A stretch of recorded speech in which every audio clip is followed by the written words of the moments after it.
The middle is uncomfortable. The middle is where you spent the money, you've made the mess, but you can't see any payoff yet. It's where it would be really, really easy to look around and think, what did I do? Was this a mistake? Welcome to Off the Memory Card, the podcast where photographers talk about everything but taking photos, because photography is only 10% photos and 90% building a life and business you love. I'm Kathleen Burns. Let's dive in. There is sawdust everywhere. I mean everywhere. It is on the windowsills. It's in my hair. It is somehow in places I have not touched in weeks. I just found a fine little layer of it on top of a backdrop that I had rolled up and put away. Like, how did it even get under there? A few weeks ago, that same area in the studio was wall-to-wall Christmas trees. I was shooting some promo pics for one of this year's Christmas sets, and I had the whole holiday setup going, lights, garland, the works. And now that same area looks like a construction zone. Because it is. The contractor, who is incredible, by the way, has been in and out, finishing things up, and I am somewhere in the middle of cleanup. The place is half torn apart, half put back together. It's that stage where it looks worse before it looks better. And so I've been standing in the middle of all of this dust, coffee in hand, thinking about how much this renovation has taught me. Not about drywall, I will never understand how to drywall, but about my actual business. So that's what I want to talk about today.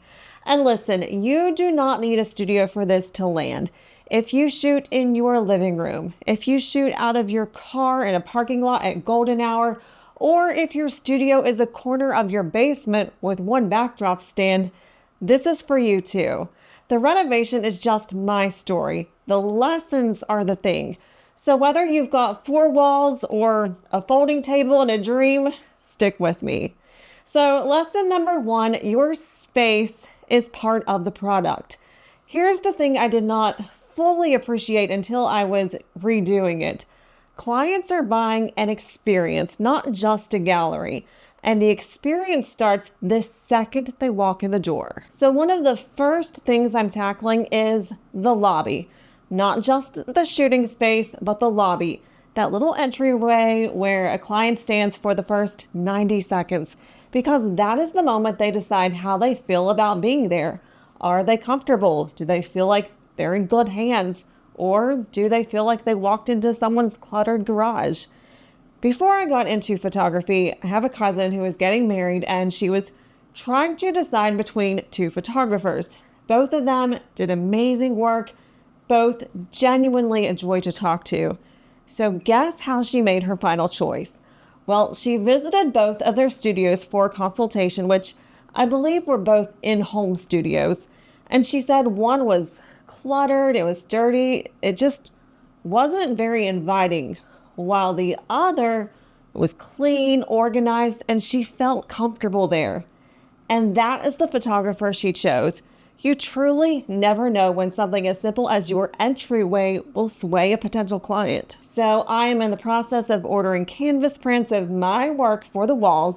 My work, big, framed, intentional. Because if a client is about to trust me with their family photos, the smartest thing I can do is let them stand in a space that shows them exactly what they're going to get. The walls do the selling before I ever say a word. And honestly, it does something for me too. I walk into a space that looks the way I want my business to feel, and I show up differently. It's really funny how that works. So even if you don't have a lobby, ask yourself, what does a client see and feel in the first minute with you? Because that is part of what they're paying for, whether you planned it or not. All right, lesson number 2, build for the work you want, not just the work you're booking now. This one changed how I made every decision in here. It would have been really easy to renovate around what's already paying the bills.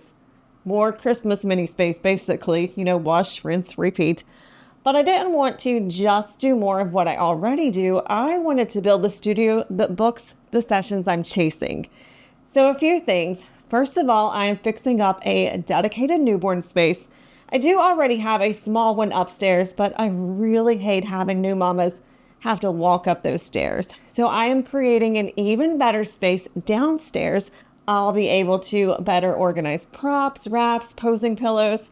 I'll have more space for parents to relax and enjoy the experience because I want more newborns on the calendar, and you don't get more of something if you make it hard on yourself to do that thing. Second, I'm building a couple of mini sets that I'm really excited about. When we had our selfie studio, we incorporated some larger props like a swing, a clawfoot tub, a British phone booth, and I'm giving those areas a little glow up, making them great for actual professional photos and not just selfies. And third, I'm creating a lifestyle area that will be up at all times. I don't have to rebuild it from scratch every time someone wants a lifestyle session. Now, I'm not booking 10 of those a month right now, but I'm building the space like I will be. Because here's what I've learned. You don't wait until the demand shows up to build for it. You build for it and then it shows up. So look at your work. What's the stuff you want more of? The sessions that are a heck yes and not a meh. Build toward those, not just toward what's safe. Okay, lesson number 3, organization is part of the craft. Okay, a little bit of a confession here. My prop room was a disaster. I am talking baskets stacked on baskets, fabric shoved wherever it fit, and that one specific prop that I needed living in a different spot every single time I went looking for it. And I told myself for the longest time that that's fine. It's just clutter. It's not affecting my work. But it absolutely was affecting my work. When I finally sat down and did the math on it, I was losing real time. 15 minutes here digging for a prop. 10 minutes there resetting a set because I couldn't find the right piece. Sometimes with a client standing right there watching me rummage.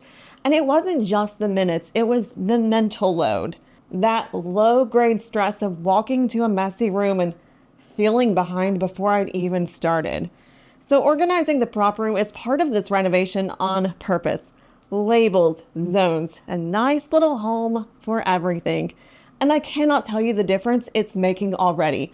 I walk in, I know where things are, I'm calmer, I'm faster, and the client sees a professional instead of someone playing hide and seek with a basket. Organization isn't separate from your art, it's what makes room for your art. A clear space is a clear head, and a clear head is where the good work comes from. All right, number 4, you have to invest before you feel ready. Full transparency, there was no perfect moment for this renovation. There's never a season where you go, yes, I have a comfortable surplus of money and time, so now is the ideal moment to tear my entire business apart. That moment does not exist. I kept waiting for things to feel safe, and they just didn't. There's always another expense, another slow month coming, another reason to wait one more year. At some point, I had to decide that this was a bet on the business.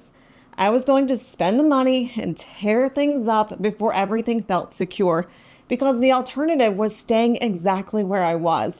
And staying exactly where you are is not actually the safe choice. It just feels like it. Now listen, I am not telling you to go max out a credit card on a clawfoot tub. Please do not do that. What I'm saying is the investments that move your business forward almost never come at a convenient time. That new lens, the course you've been wanting to take, the studio space, hiring help. If you wait until it feels completely comfortable, you'll be waiting forever.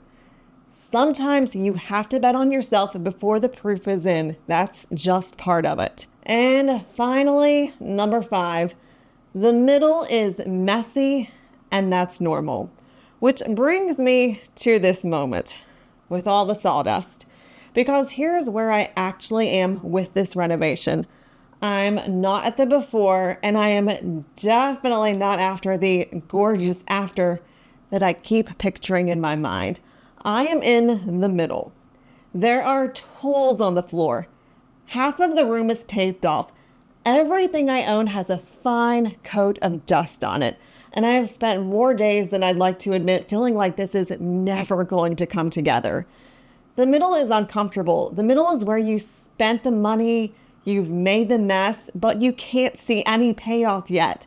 It's where it would be really, really easy to look around and think, what did I do? Was this a mistake? And trust me, I have had those moments where that thought crossed my mind. But the middle isn't a sign you did something wrong. The middle is just the middle. It's the part of the process nobody photographs. You don't see the sawdust on Instagram, although I have shared a few things on Facebook if you want to see just how chaotic things look. But most of the time, you see the before and then you see the after. And you start to think everyone else skipped that messy part. Well, they didn't. They just didn't post it. So if you are in the middle of something right now, maybe it's a rebrand, a price raise, a new direction, your own version of a torn apart studio, I want you to hear this. It's supposed to feel like this. Keep going. The dust settles. I mean, it really settles. Push through the messy middle because the after is on the other side of it, and you do not get there by quitting in the middle. So that is what a pile of sawdust has been teaching me lately. Your space is part of the product. Build for the work you want. Organization is part of the craft. Invest before you feel ready. And when you're stuck in that messy middle, just keep going. I would love for you to take just one of these and run with it this week. Not all 5, just one. Whatever hit you the hardest. Maybe it's finally tackling that prop drawer or hanging one print of your own work where clients can see it. And if this episode was helpful to you, would you be so kind as to leave me a review? It genuinely helps this little podcast grow and reach more photographers, and I would appreciate it more than you know. All right, I am going to go find a broom now. I will see you next week. Remember, be kind, work hard, and stay humble. Thanks for listening to Off the Memory Card. Don't forget to subscribe. And if you'd like some more support on your photography journey, head over to usethatcamera.com.